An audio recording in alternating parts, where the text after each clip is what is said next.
Proses penanganan kiriman Satuan Kerja Pengadilan Mahkamah Agung.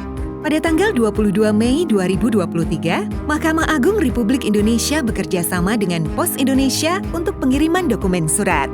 Tercatat dengan nomor PKS 02-HM.00-PKS-5-2023 dan PKS 106-dir-5-0523 serta berlandaskan pada Surat Edaran Mahkamah Agung Nomor 1 Tahun 2023 pada tanggal 5 Juli 2023. Pengiriman ini dapat dilakukan di seluruh satuan kerja peradilan, yaitu Peradilan Umum, Peradilan Agama, Peradilan Militer, Peradilan Tata Usaha Negara, dengan tujuan ke seluruh wilayah Indonesia dengan menggunakan layanan pos same day, pos next day, dan pos reguler. Lalu, gimana ya proses pengirimannya? Yuk, kita simak alur berikut. Pertama, kantor pengadilan harus memastikan bahwa kiriman harus dimasukkan ke dalam sampul atau kemasan serupa. Cantumkan logo dan alamat pengadilan pada sampul atau kemasan kiriman agar mudah dikenali. Cantumkan kode atau tanda surat panggilan, dokumen persidangan, dan surat pemberitahuan putusan untuk dapat mengenali tipe atau jenis surat atau dokumen. Tanggal sidang, dan batas waktu penyampaian kiriman oleh kurir pos ke penerima.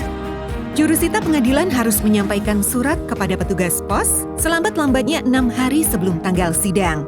Sedangkan kurir pos harus menyampaikan kiriman kepada penerima paling lambat 3 hari sebelum sidang.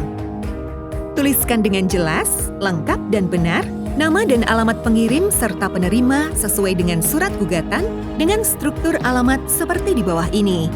Nama lengkap penerima, nama jalan, nomor rumah, RT atau RW. Khusus untuk alamat gedung atau gedung bertingkat dilengkapi dengan nama perusahaan atau instansi, nama gedung, dan nomor lantai, nama kelurahan atau desa, nama kecamatan, nama kota atau kabupaten, dan nama provinsi. Nomor kode pos jika diketahui. Nomor telepon atau HP jika ada. Buat dan siapkan daftar pengantar kiriman dari pengadilan. PIC pengadilan menghubungi pihak kantor pos pada H-1 pickup untuk melakukan konfirmasi jam dan lokasi pickup. Kurir pos akan melakukan pickup 1 kali dalam sehari pada hari Senin sampai Jumat maksimal pukul 15.00 waktu setempat. PIC pengadilan memberikan daftar pengantar kiriman yang telah dicocokkan terlebih dahulu dan ditandatangani oleh PIC pengadilan dan kurir pos. Rangkap ke-1 daftar pengantar kiriman diserahkan kepada pengadilan dan rangkap kedua kepada petugas kantor pos. Apabila terdapat pickup khusus, dapat dilakukan di luar hari yang ditentukan sesuai kesepakatan dan terdapat pemberitahuan khusus maksimal H-2. Delivery. Penyerahan kiriman dilakukan dengan penyampaian langsung atau on-hand delivery kepada penerima yang namanya tertera pada sampul kiriman. Jika tidak memungkinkan, dapat diserahkan kepada orang dewasa yang tinggal serumah yang dapat dibuktikan dengan menunjukkan dokumen identitas. Pengantaran wajib dilakukan sebanyak 2 kali. Apabila alamat rumah tidak berpenghuni, maka kiriman surat wajib untuk dilakukan pengantaran ke lurah atau kepala desa dengan meminta bukti penerimaan yang ditandatangani dengan menuliskan identitas penerima dan dicap oleh kelurahan atau desa pada sampul kiriman. Apabila lurah atau kepala desa tidak bersedia memberikan tanda tangan dan cap, maka ditambahkan keterangan tersebut pada bukti penerimaan. Bukti penerimaan tersebut dimasukkan sebagai foto status terkirim sekaligus dengan titik koordinat atau geotagging. Khusus untuk tujuan dengan akses terbatas seperti apartemen, rumah susun, atau sejenisnya, surat dapat disampaikan kepada resepsionis atau petugas keamanan dengan tetap menerima bukti penerimaan. Retur. Apabila kiriman gagal, maka dinyatakan retur dan dikembalikan ke kantor pengirim atau PIC pengadilan maksimal pada hari kerja berikutnya.